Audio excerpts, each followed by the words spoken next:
ये ले, झाड़ू लगा दे। उस समय मैं पूजा कर रही थी जब बहू ने सामने झाड़ू फेंकते हुए कहा। मैंने बहू से कहा कि मेरे हाथ में दर्द है, मैं नहीं लगा सकती। ये सुनते ही बहू ने मेरी पूजा का भी लिहाज नहीं किया और झाड़ू उठाकर मेरे हाथों पर मारने लगी। बोली, आज मैं तुम्हारा सारा दर्द निकाल दूंगी। मैं अपने भगवान को पुकारने लगी। बहू ने मुझे इतना मारा कि मेरी बाईं हड्डी चटक गई और मैं बिलक बिलक कर रोने लगी। रात को बेटा आया तो घर में सन्नाटा था। मैं जानती थी कि बहू अब उसे भड़काएगी, लेकिन जैसे ही मेरा बेटा कमरे में गया, अचानक उसकी चीखें गूंजने लगी। मैं घबराई हुई अंदर गई तो बहू का अंजाम देख, पति के देहांत के बाद मुझे ऐसा लगा जैसे मेरी आत्मा का एक हिस्सा भी मर गया हो। मेरी सांसें तो चल रही थीं, लेकिन जिंदा होने का एहसास खत्म हो चुका था। पूरे घर में एक अजीब सा सन्नाटा था, जो मेरे दिल की हालत का आईना बन चुका था। सफेद चादर में लिपटा उनका बेजान शरीर जब अंतिम संस्कार के लिए उठाया गया, तो मुझे ऐसा लगा जैसे कि मेरी सांसें भी उखड़ रही हों। मैं चुपचाप सब देखती रही, ना आंसू निकले ना आवाज। दुख ऐसा जो जुबान से निकलने के काबिल ही नहीं रहा। ससुराल में सबसे पहले तो मुझे दिलासे दिए गए। 2 दिन मेरे साथ सब लोग बैठे भी, लेकिन तीसरे दिन से आंखों में वही पुरानी अजनबीपन झलकने लगा। ऐसा लग रहा था कि अब मैं उन लोगों पर एक एहसान, एक बोझ बन गई हूँ।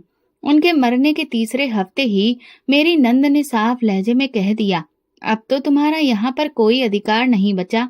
ससुराल वाले तो और भी ज्यादा कठोर हो चुके थे। हमने क्या हर वक्त तुम्हारे आंसू ही देखते रहने हैं? ना हमें चैन है और ना हमारे बच्चों को।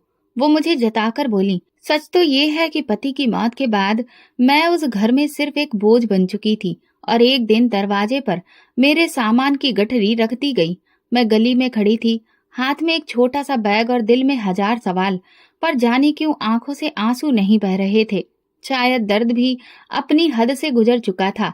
भाई को फोन किया, उसने आने को कहा और मैं इस उम्मीद में थी कि अब शायद मुझे कुछ सुकून मिलेगा। भाई के घर आ गई, जहां मुझे एक आसरा महसूस हुआ।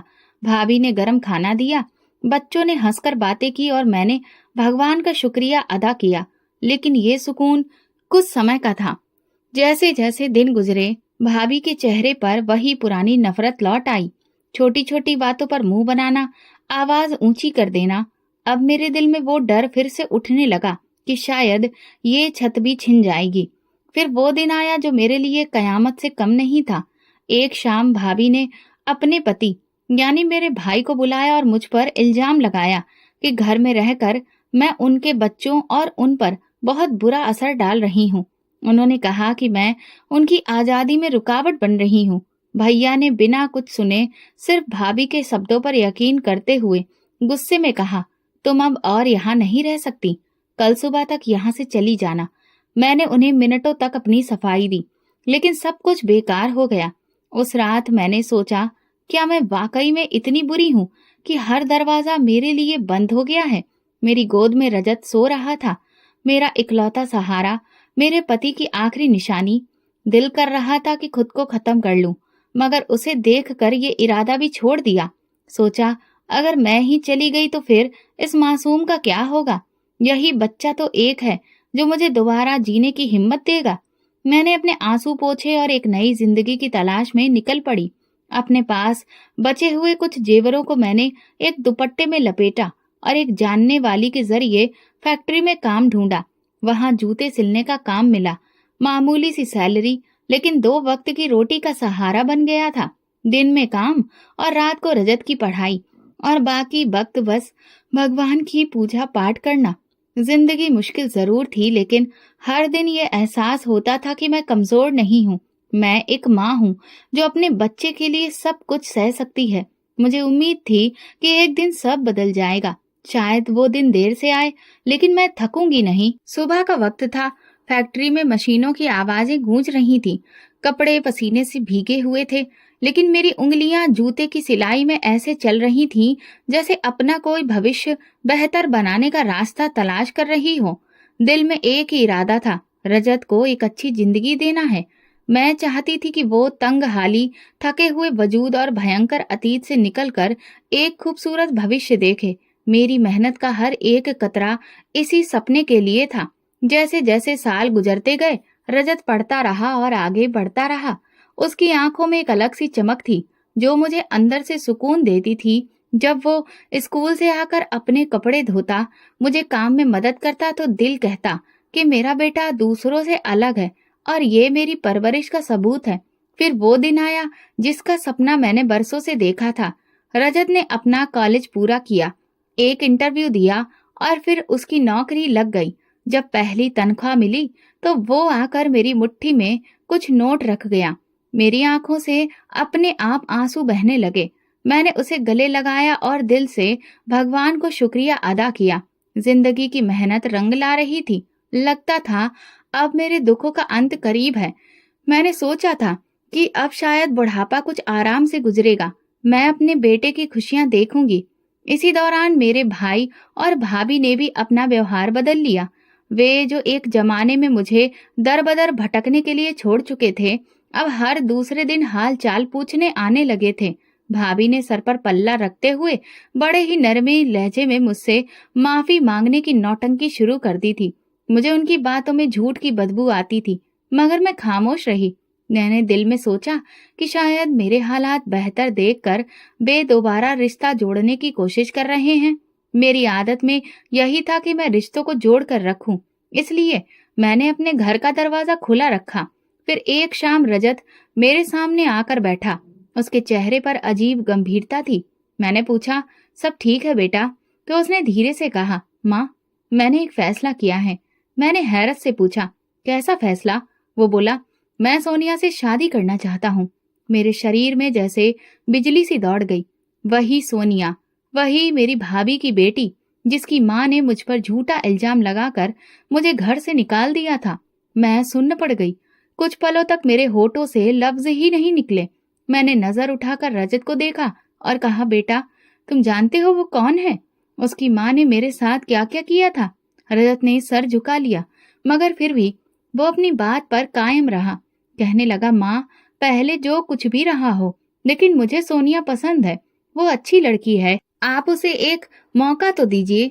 कई दिन तक बेटे की जिद के आगे मैं उसे समझाती रही, लेकिन वो भी बहुत जिद्दी था। आखिरकार मैंने ही हार मान ली। एक दिन भाई और भाभी को घर बुलाया और फिर दिल पर पत्थर रखकर रिश्ता मांग लिया।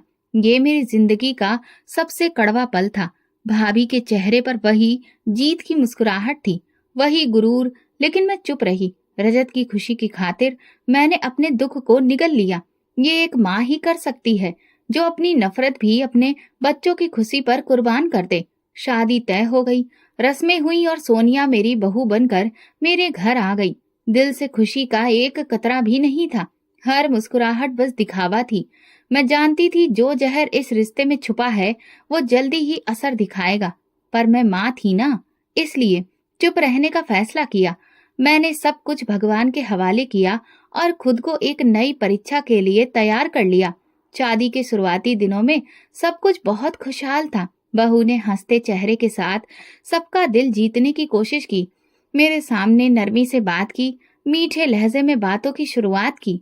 मैंने दिल ही दिल में सोचा कि शायद मैं गलत थी, शायद ये लड़की वाकई मेरे बेटे के लिए बेहतर है। मगर माँ का दिल धोखा खा भी ले तो आंखें आखिरकार सच को पहचान ही लेती हैं, और ये सच ज्यादा देर छुपा नहीं रहा।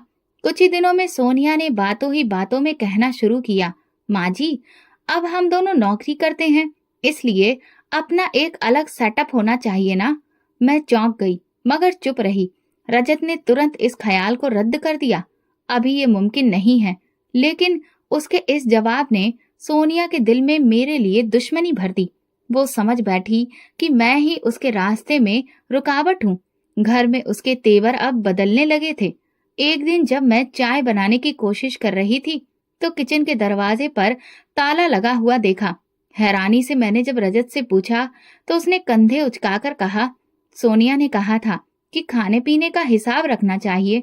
मैं चुप रह गई, लेकिन मेरे अंदर कुछ टूट गया।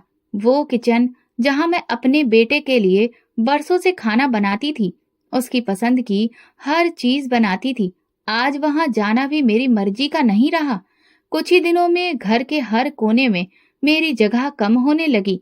जो पैसे रजत हर महीने लाकर मेरे हाथ में रखता था, अब वो भी बहू के हाथ में जाने लगे। मैं अपनी जरूरतों के लिए अब उसकी मोहताज हो गई थी। एक माँ जिसने अपनी जिंदगी में कभी किसी के सामने हाथ नहीं फैलाए, आज उसे दवाई के लिए भी बहू के सामने नजरें झुकानी पड़ती। वो मुझे ऐसे आदेश देती जैसे मैं कोई काम वाली हूँ। सुबह उठते ही बर्तन धो दीजिए, कपड़े प्रेस कर दीजिए और हाँ, मेरी चप्पल भी साफ कर दीजिए। अगर कभी मैं इनकार कर देती या कोई काम नहीं कर पाती तो उसकी जुबान से वो जहर फूटता जिसकी कड़वाहट दिन भर मुझे महसूस होती। एक दिन मैंने थकान की हालत में कहा, बेटी, आज मेरी तबीयत कुछ ठीक नहीं है, जरा आराम करना चाहती हूँ। जवाब में उसकी तेज आवाज सुनाई दी, तू किस लिए बैठी है इस घर में? खाने को, रहने को सब कुछ मिल रहा है, अब काम भी नहीं करेगी? ये वो पल था जब मेरी आंखों में आंसू आ गए। मैंने पलट कर कुछ भी नहीं कहा। दिल से दुआ निकली, भगवान, जिसका दिल तूने नरम नहीं किया उसे अब तू ही समझा। मेरे दिल में हर गुजरते दिन के साथ एक दुख बढ़ता गया। मैंने कभी किसी की बेटी के साथ ऐसा व्यवहार नहीं किया। फिर मेरी बेटी जैसी ये लड़की मुझे इंसान क्यों नहीं समझती थी? रजत मेरी आंखों के सामने था, मगर उसकी नजर अब बंद हो चुकी थी। वो हर बात में अपनी पत्नी की तरफदारी करता। माँ, आप गलत समझ रही हैं। सोनिया थक जाती है, आप समझने की कोशिश करें। मैं खामोशी से सुनती और सोचती, क्या ये मेरा वही बेटा है जो एक वक्त में मेरे बिना सोना भी नहीं चाहता था? आज वो मेरे आंसू भी नहीं देख पा रहा। मैं भगवान से प्रार्थना करती और अपने लिए सब्र मांगती, सुकून की एक सांस मांगती। मुझे दुनिया से शिकायत नहीं थी, बस यही दुख था कि जिस बेटे के लिए मैं दुनिया का हर जख्म हंसकर सहा था, आज वही मेरी तकलीफ समझ नहीं पा रहा था। सोनिया की बातें दिन ब दिन और ज्यादा तीखी होती गईं। कभी वो मुझ पर चोरी का इल्जाम लगाती, कभी मेरी सुस्ती का ताना देती। अगर मेहमान आ जाते तो मुझे कमरे में बंद कर दिया जाता। माँ जी थकी हुई हैं, आराम कर रही हैं, वो सबके सामने झूठी मुस्कान के साथ रहती और अंदर मैं दीवार से लगकर अपनी हिचकियों को रोकने की कोशिश करती। हर दिन मेरी इज्जत कम होती गई और मेरी हैसियत घर के एक बोझ से ज्यादा ना रही। मैं कोने में सिमट गई थी, जहां सिर्फ यादें थीं, खामोशी थी और दिल में जलती हुई चुभन। जिस वक्त मैं पूजा करती, बस उसी वक्त सुकून महसूस करती, क्योंकि ये वही एक पल था जब मैं खुद को इस दुनिया के जन्म से दूर अपने भगवान के पास महसूस करती। मेरा कमरा छोटा सा ही था, लेकिन वो भगवान का घर बन चुका था। मैं अभी भी भगवान को याद कर रही थी कि इस पल दरवाजा धड़ाम से खुला।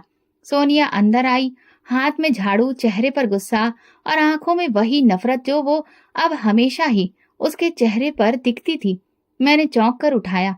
वो जोर से बोली, ये ले, झाड़ू लगा दे, और मेरे सामने झाड़ू फेंक दिया। मेरी नजरें उसके नफरत भरे चेहरे पर ठहर गईं। मैंने धीरे से कहा, बेटी, मेरे हाथों में दर्द है, आज नहीं हो पाएगा। लेकिन ये सुनकर वो जैसे और भड़क गई। उसने कोई लिहाज नहीं रखा, न मेरी उम्र का, न इस बात का कि मैं इस वक्त भगवान के सामने बैठी थी। उसने झाड़ू उठाया और मेरे हाथ पर जोर से मारा। दर्द की एक तेज लहर पूरे बाजू में दौड़ गई। मैं सिसक कर अपना हाथ पीछे किया, लेकिन उसकी जुबान जहर उगलती रही। आज तुम्हारा सारा दर्द निकालती हूँ, वो मुझे मारते मारते बोलती जा रही थी और मैं बेबसी से खुद को समेटने की कोशिश करती रही। मेरी पूजा अधूरी रह गई। आंखों से आंसू बहने लगे। दिल में आया कि शायद मैं उसे भगवान की दुहाई दूं तो ये जुल्म रुक जाए। मैंने हाथ जोड़कर कहा, सोनिया, भगवान का वास्ता, मैं तुम्हारे लिए माँ जैसी हूँ। मगर शायद उसके दिल में इंसानियत बची ही नहीं थी। वो रुकने के बजाय और जोर से बोली, तू मर क्यों नहीं जाती? हर वक्त रोती रहती है, जान छोड़ दे हमारी। उसके ये शब्द मेरे दिल में तीर की तरह घुस गए। मेरे हाथ की हड्डी चटक चुकी थी। दर्द का एहसास हद से ज्यादा बढ़ चुका था। मैं जमीन पर बैठ गई। कमरे में दिया अभी भी जल रहा था। मैंने एक बार फिर भगवान की तरफ देखा और कहा, मैं भी तुम्हारी औलाद हूँ, अब तुम ही देखो। बहुत देर तक उनके सामने सर झुकाए पड़ी रही। आंखों से आंसू निकलते रहे। मेरे बाजू से दर्द की लहर सीने तक आ गई थी। मैं सांस ले रही थी, लेकिन हर सांस दर्द में डूबी हुई थी। जब हिम्मत करके उठी तो पूरे शरीर में थकान और कमजोरी थी। वो जा चुकी थी। दरवाजा बंद था। मेरा दिल तो चाहा कि बेटे को सब कुछ बताऊं, मगर मुझे पता था कि वो मेरी बात पर यकीन नहीं करेगा। पिछली बार भी जब मैंने सिर्फ इतना कहा था कि सोनिया का व्यवहार ठीक नहीं है, तो उसने मुझे ही समझाया था, आप कुछ ज्यादा ही सोचने लगी हैं। सोनिया दिल की बुरी नहीं है। मुझे पता था कि इस बार भी वही होगा, और इसीलिए मैं फिर चुप हो गई। मैंने ना खाने के लिए खाना मंगवाया, ना पानी। बस अपनी टूटी हुई हड्डी को कपड़े से बांधा और बिस्तर पर लेट गई। रात भर दर्द के साथ वो सारी बातें मेरे कानों में गूंजती रहीं। तू मर क्यों नहीं जाती? ये वो ताना था जो मैं कभी भी भूल नहीं पाऊंगी। एक माँ को उसकी बहू का ये कहना, मर जा, सिर्फ शरीर नहीं, आत्मा को भी जख्मी कर देता है। सुबह जब आंख खुली तो कमरा वैसे ही सन्नाटे में डूबा था। मैंने एक बार फिर से भगवान को दिल से याद किया। मैंने कभी किसी के साथ अगर बुरा किया हो भगवान, तो मुझे माफ कर देना, लेकिन अगर मैं बेगुनाह हूँ तो तुम मेरे साथ इंसाफ जरूर करना। मेरे अंदर एक अजीब सा बदलाव आ रहा था। तकलीफ के बाद जो दिल मजबूत हो रहा था। मैं समझ गई थी कि अब मुझे किसी भी इंसान से उम्मीद नहीं रखनी है, सिर्फ भगवान ही काफी है। और मैंने फैसला कर लिया था कि जब तक जिंदगी है सब्र करूंगी, लेकिन अपने भगवान से शिकायत नहीं करूंगी, क्योंकि जो भगवान दिलों के हालात जानता है, वो एक दिन मेरा अधिकार जरूर मुझे देगा। मेरे हाथ की हड्डी में ठंडी चुभन थी। सूजन दिन ब दिन बढ़ती जा रही थी, लेकिन मैं चुप थी। मुझे पता था कि यहाँ कोई मेरा दर्द नहीं देखेगा, न समझेगा। बस वही होगा जो उन्हें दिखाया जाएगा। शाम को रजत घर आया, ऑफिस से थका हुआ, लेकिन चेहरे पर वही ठंडा रवैया। मैं हिम्मत करके उसके सामने बैठ गई। धीरे से अपना हाथ दिखाया। बेटा, जरा देखो, ये सूजन हो गई है, शायद हड्डी टूट गई हो। उसने एक नजर देखा और बिना फिक्र के उसकी आंखों में गुस्सा भर आया। माँ, अभी क्या ये ड्रामा है? आप हर वक्त शिकायतें ही करती रहती हैं, कभी आराम नहीं करने देती। सोनिया कह रही थी कि आपने खुद गिरा दिया होगा झाड़ू, और अब इल्जाम उस पर लगा रही हैं। ये सुनते ही मेरी आंखों के सामने जैसे अंधेरा छा गया। वो बेटा जो बचपन में मेरी एक सिसकी पर घबरा जाता था, आज मेरी टूटी हड्डी को ड्रामा कह रहा था। मेरा दिल बिखर गया, गला रुंध गया। मैं सिर्फ इतना बोली, तुम्हें मुझ पर भरोसा नहीं? रजत ने मुंह मोड़ लिया। मैं चुपचाप कमरे में चली आई। रात के आखिरी पहर का वक्त था। खामोशी पत्थर जैसी थी। आंखें बंद थीं, लेकिन दिल जाग रहा था। मैं भगवान से ही बातें कर रही थी, उन्हें अपना दुख सुख सुना रही थी। ऐसे में अचानक एक दिल दहला देने वाली चीख ने कमरे की खामोशी को चीर कर रख दिया। मैं चौंक कर खड़ी हो गई। यह आवाज किचन की तरफ से आ रही थी, और ये चीख किसी अजनबी की नहीं, मेरी बहू सोनिया की थी। मेरी बूढ़ी कांपती हुई टांगें उठी और मैं दरवाजे की तरफ बढ़ी। तभी रजत भागता हुआ आया और तेजी से किचन की तरफ गया। मैं दरवाजे की चौखट तक पहुंची और बस इतना सुन सकी, माँ, सोनिया को बिच्छू ने काट लिया है। मेरे दिल की धड़कन तेज हो गई। सोनिया जमीन पर गिरी हुई थी, हाथ को जोर से थामे सिसक रही थी। आंखों में डर था। रजत ने उसे फौरन गाड़ी में डाला और अस्पताल ले गया। मैं दरवाजे पर खड़ी बस दूर होती उनकी गाड़ी को देखती रही। दिल अजीब सी बेचैनी से भर गया। ये वही हाथ था जिससे कल उसने मुझे मारा था। यही वो लम्हा था जिसके बाद सब कुछ बदलने वाला था। रात का बाकी हिस्सा मैंने कमरे के अंधेरे में गुजारा। नींद आंखों से कोसों दूर थी। कभी कभी दिल डरने लगता, कभी रहम आता, लेकिन एक चीज अभी भी थी, मेरे भगवान ने मेरी प्रार्थना सुन ली थी। शायद यही इंसाफ की शुरुआत थी। सुबह के करीब रजत वापस आया। उसके चेहरे पर थकान और फिक्र दिख रही थी। माँ, जहर बहुत तेज था, लेकिन डॉक्टरों ने जैसे तैसे संभाल लिया। वो अब ठीक है। मैंने सिर्फ सिर हिलाया, कोई बात नहीं की। दोपहर में सोनिया को घर लाया गया। वो बिल्कुल चुप थी, निगाहें झुकी हुई, हाथ कांप रहे थे। वो सीधा अपने कमरे में चली गई। कुछ ही पल गुजरे थे कि फिर एक चीख सुनाई दी, पहले से भी ज्यादा खौफनाक। मैं दरवाजे की तरफ लपकी। रजत भी भागता हुआ अंदर आया। सोनिया अपने बिस्तर के सिरहाने पर खड़ी थी, चेहरा पीला, शरीर कांप रहा था। वो चिल्ला रही थी, यहाँ पर बिच्छू हैं, इतने सारे बिच्छू, मुझे काट लेंगे। रजत ने फौरन बिस्तर की चादर झाड़ी, कमरे का कोना कोना देखा, लेकिन वहां कुछ भी नहीं था। सोनिया, यहाँ कुछ भी नहीं है, तुम्हें वहम हो रहा है। रजत ने समझाने की कोशिश की, मगर सोनिया का वहम रुकने वाला नहीं था। वो दीवार से लगकर हाँफती रही, बार बार कहती रही, वे यहाँ थे, यहाँ बहुत बड़े बड़े बिच्छू हैं। फिर वो अचानक कमरे से बाहर निकली और किचन की तरफ बढ़ी। जैसे ही किचन का दरवाजा खोला, उसने फिर से चीख मारी, यहाँ भी बिच्छू हैं। इस बार रजत का सब्र टूट गया। वो झुंझलाकर बोला, सोनिया होश में आओ, यहाँ कुछ भी नहीं है। मगर सोनिया, वो लगातार पीछे हटती जा रही थी। किचन के दरवाजे से दूर दीवार से लगकर जमीन पर बैठ गई और दोनों हाथों से अपना चेहरा छुपा लिया। मैं दरवाजे के पीछे खड़ी सारी बातें सुन रही थी। मेरी आंखों में एक नमी सी आ गई, लेकिन ये आंसू खुशी के नहीं थे। ये एक अजीब सी हैरानी और दुख से भरे थे। क्या इंसान वाकई इतना बेहिस हो सकता है कि जब तक उस पर ना गुजरे वो दूसरों के दुख ना समझे? सोनिया का खौफ अब उसके होश पर कब्जा कर रहा था। वो कमरे में दाखिल नहीं होती थी। किचन की तरफ देखते ही चक्कर खाने लगती थी। हर चीज में उसे बिच्छू नजर आते। रजत ने डॉक्टर से बात की, कुछ दवाइयां लाया, मगर उसका खौफ कम नहीं हुआ। रात को वो बार बार चीखें सुनाई देती, बचाओ, वो मेरे बिस्तर पर हैं।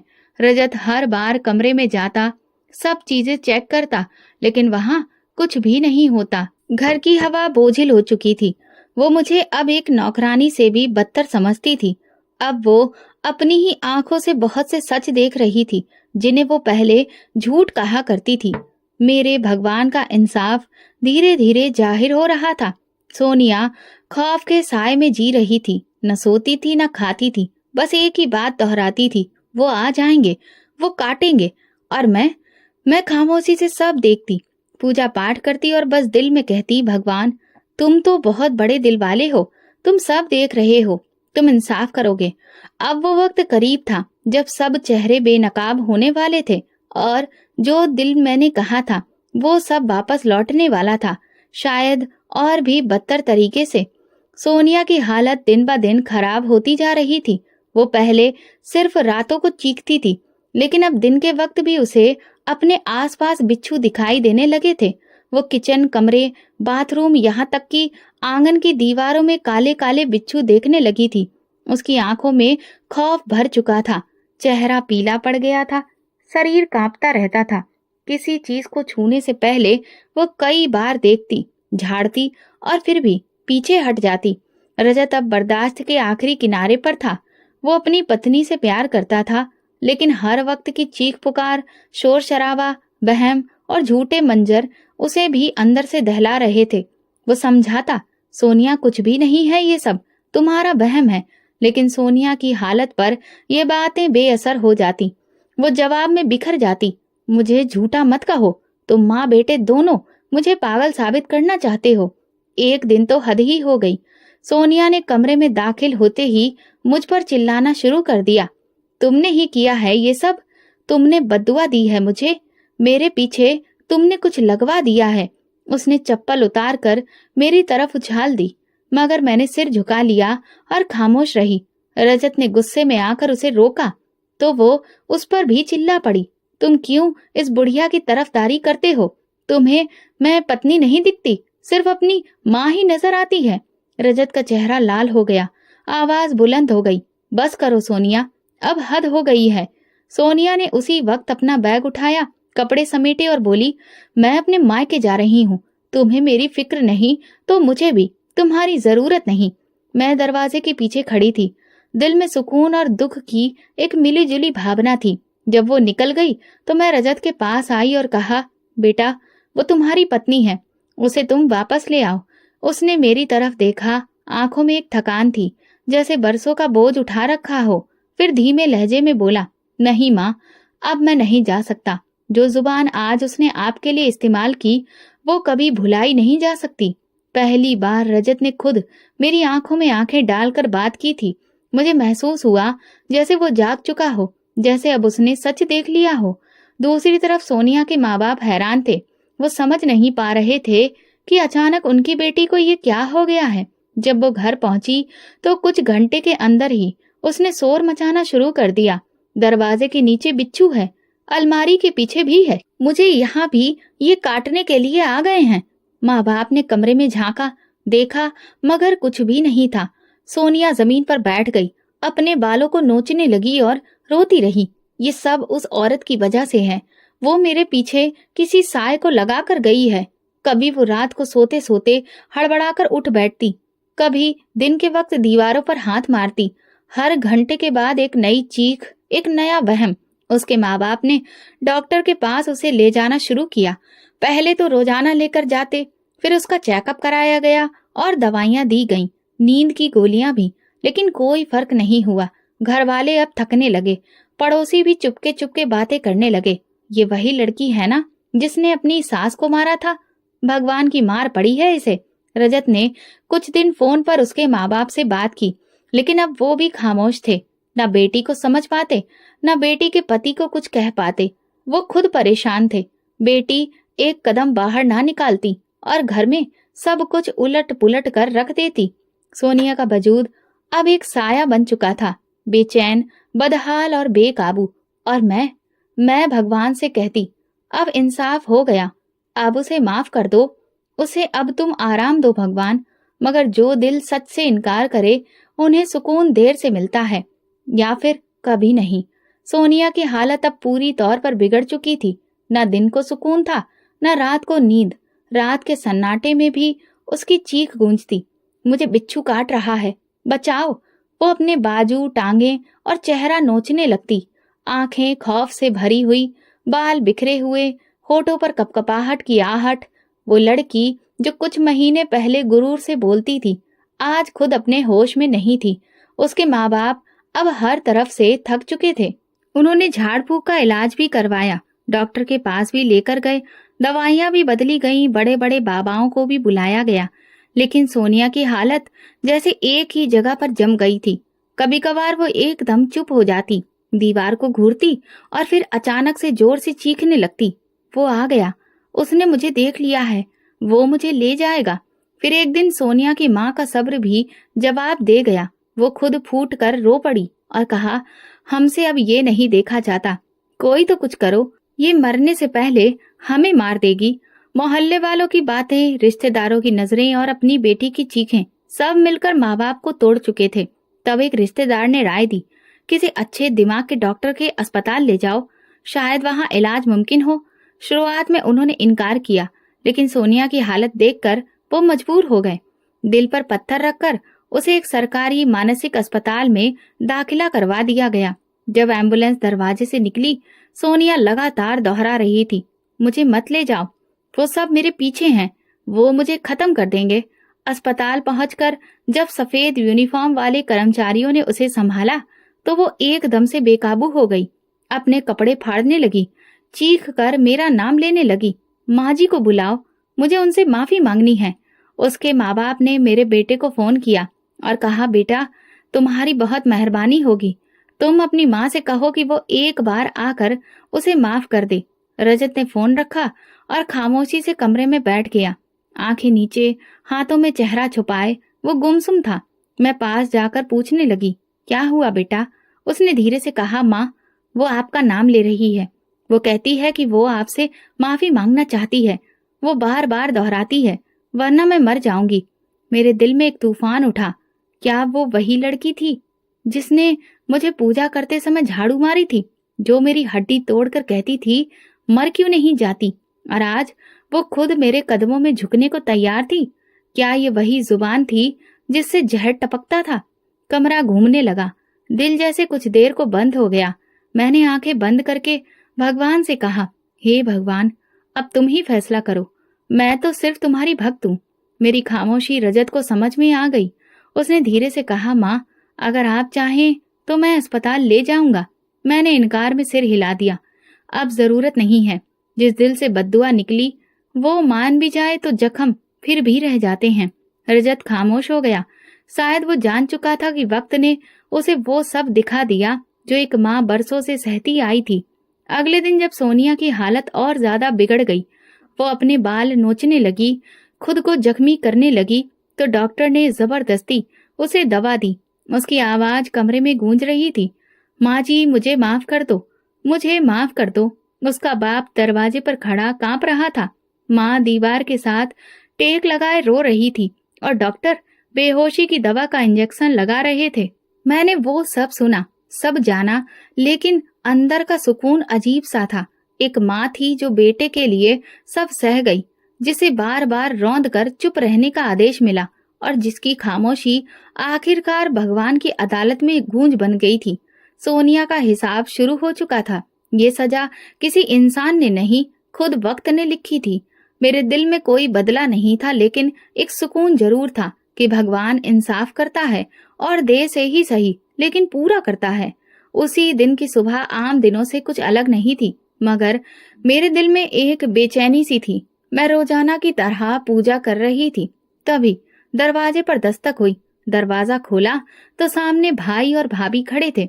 उनके चेहरे इतने उतरे हुए थे कि मुझे एक पल को यकीन नहीं आया कि ये वही लोग हैं जिन्होंने बरसों पहले मुझे एक झूठे इल्जाम पर घर से निकाल दिया था।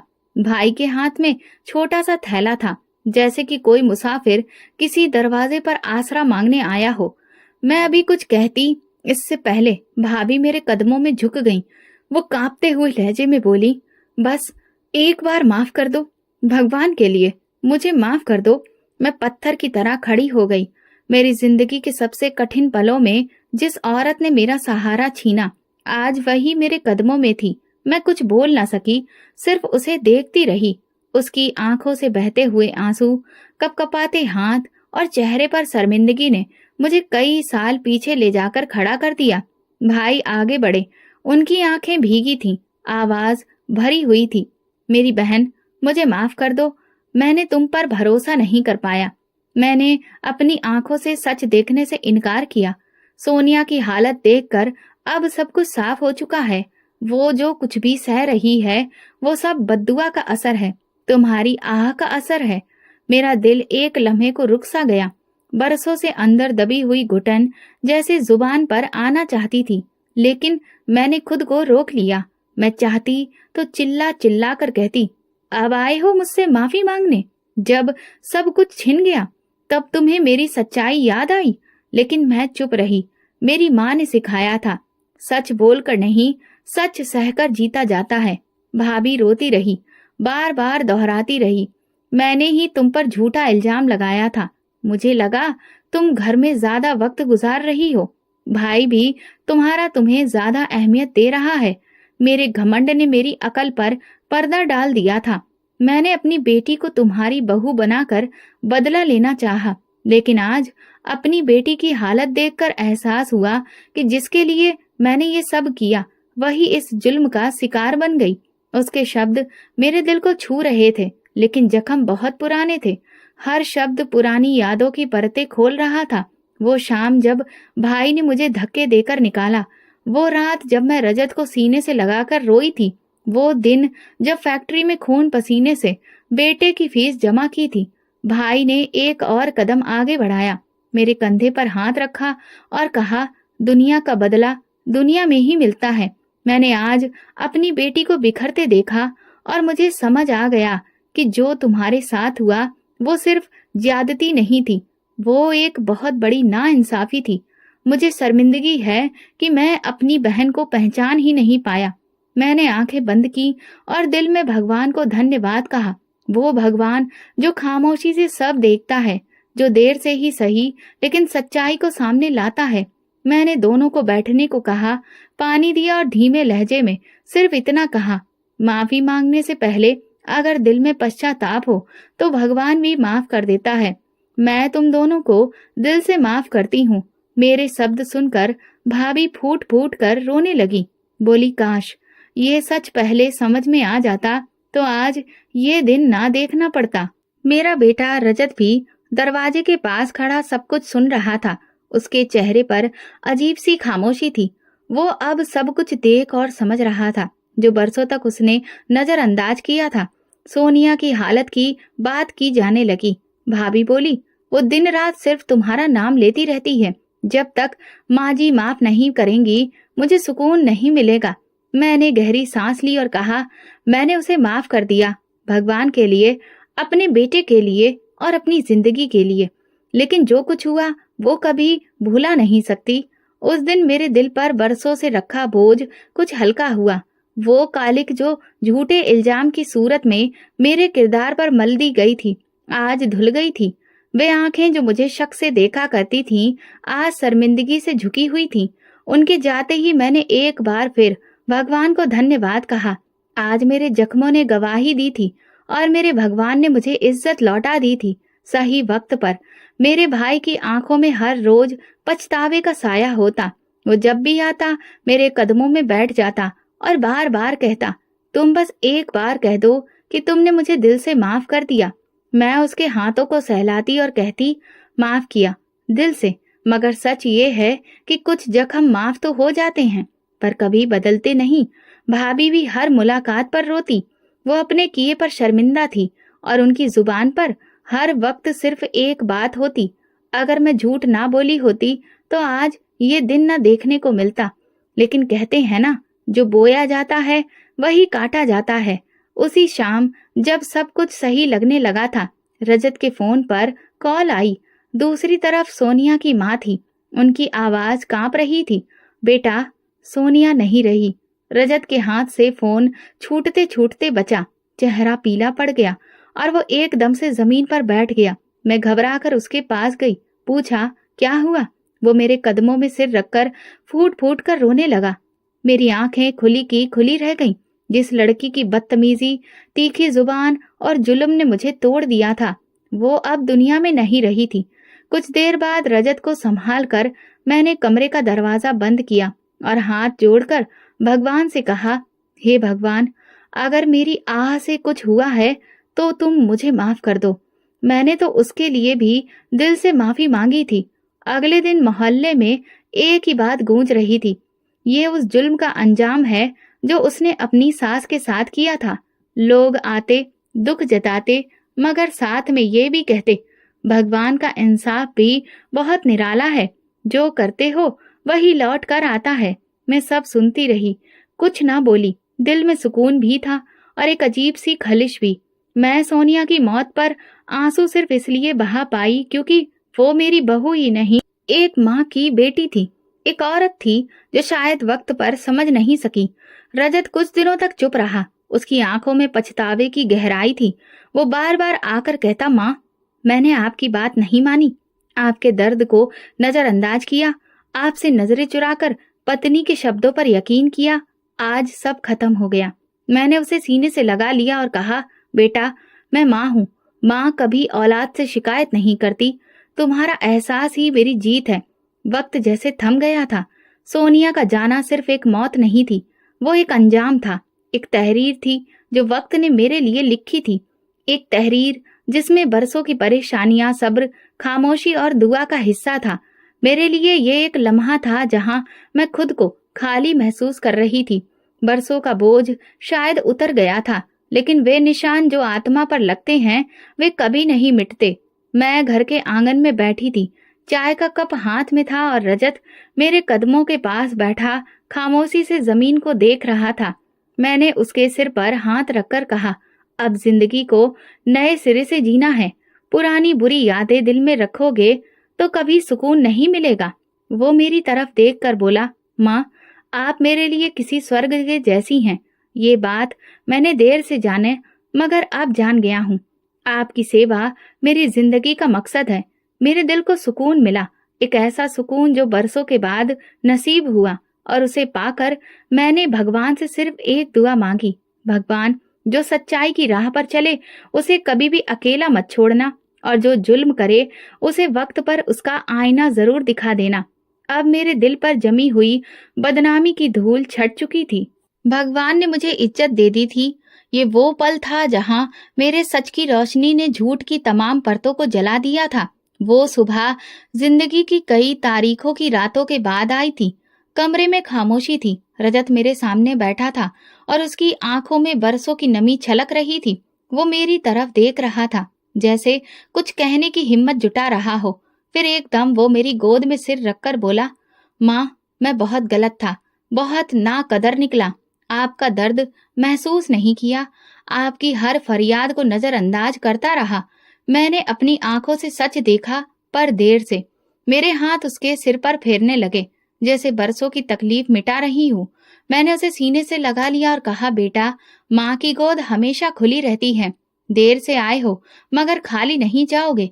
रजत मेरी गोद में छोटे बच्चों की तरह रो रहा था। मैं भगवान को धन्यवाद दे रही थी कि मेरे बेटे ने वक्त पर सब कुछ जान लिया। सोनिया के जाने के बाद वो टूट गया था, लेकिन वो टूटना उसके अंदर की रोशनी को जगा गया था।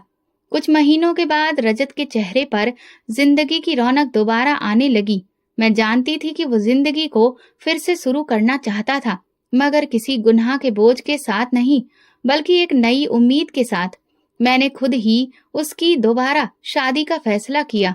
मैंने रजत से कहा, बेटा, अगर इंसान को दूसरी बार मौका मिले तो उसमें पहला सबक जरूर शामिल होना चाहिए। इस बार ऐसी लड़की चुनो जो पत्नी होने के साथ साथ बहू भी हो और सबसे बढ़कर एक इंसान हो। भगवान ने हमारी सुन ली। कुछ हफ्तों में एक रिश्ता आया, जिस लड़की की सब तारीफ करते थे, शरीफ, गुणवान और सबसे बढ़कर माँ बाप की सेवा करने वाली। मेरा दिल निश्चिंत हो गया। शादी सादगी से हुई। नई बहू आंगन में कदम रखते ही झुककर मेरे पास आने लगी तो मेरे दिल के अंदर एक रोशनी फैल गई। रजत की आंखों में भी सुकून नजर आया और मैंने दिल में कहा, भगवान, तुम्हारा धन्यवाद। शायद मेरे बेटे की और मेरी जिंदगी की नई शुरुआत होने वाली है। वो भी खुशी खुशी। नई बहू का नाम मीनाक्षी था। वो सुबह उठकर पहले मेरे कमरे में आती, मेरा हाल पूछती, मेरे लिए चाय बनाती और दिन की शुरुआत मेरे पैरों को छूकर करती। उसकी हर बात में कायदा था, इज्जत थी। घर में वो रौनक लौट आई थी जो बरसों पहले चली गई थी। खाने की मेज पर अब हंसी की आवाज सुनाई देने लगी। किचन से महक आती और रजत अब मुझे अपनी जिंदगी का जरूरी हिस्सा मानता। वो शाम को ऑफिस से आता, मेरे कमरे में बैठकर हाल पूछता और कहता, माँ, आज जो सुकून है वो शायद कभी नहीं था। जिंदगी जैसे अपनी असली हालत में लौट आई थी। लेकिन कुछ रातें ऐसी भी आती जब खामोशी दिल को घेर लेती, जब सब सो रहे होते और मैं अकेली बैठकर अतीत की परछाइयों को देखती। वो पल जब सोनिया ने मुझे पूजा करते समय झाड़ू मारी थी, जब रजत ने मेरे सूजे हुए हाथ को ड्रामा कहा था, जब मैं दरवाजे के पीछे छुपकर रोती थी।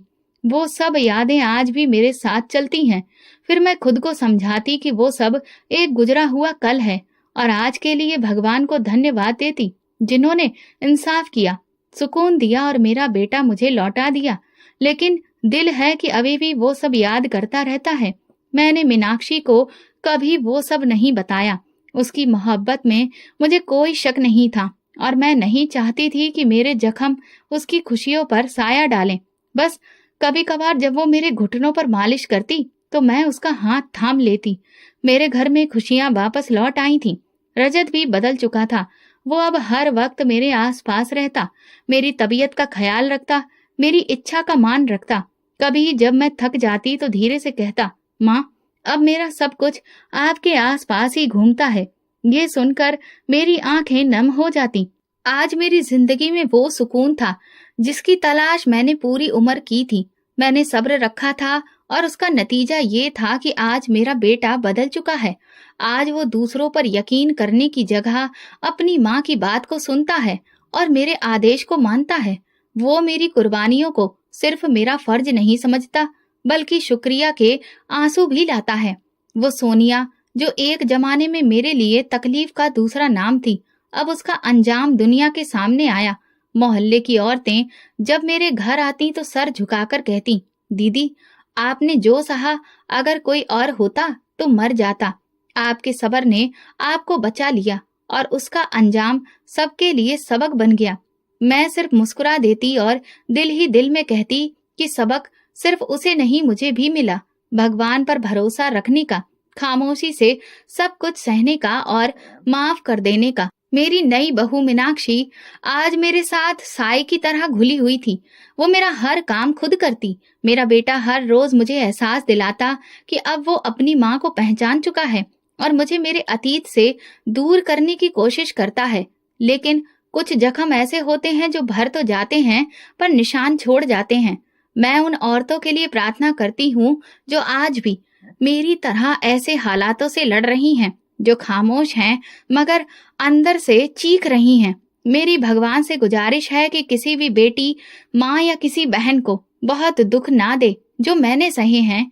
किसी को उसकी इज्जत के लिए लड़ना ना पड़े, किसी का सब्र उसकी मुश्किलें ना बने। जुल्म करने वाले को समझा दे और लाचार को हिम्मत दे।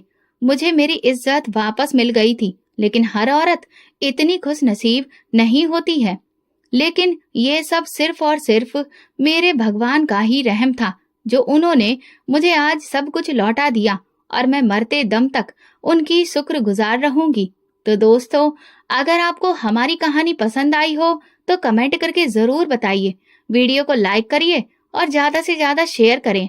अगर आप चैनल पर नए हैं तो सब्सक्राइब जरूर करें और नोटिफिकेशन बेल दबाएं ताकि अगली अपडेट सबसे पहले आपको मिले। धन्यवाद।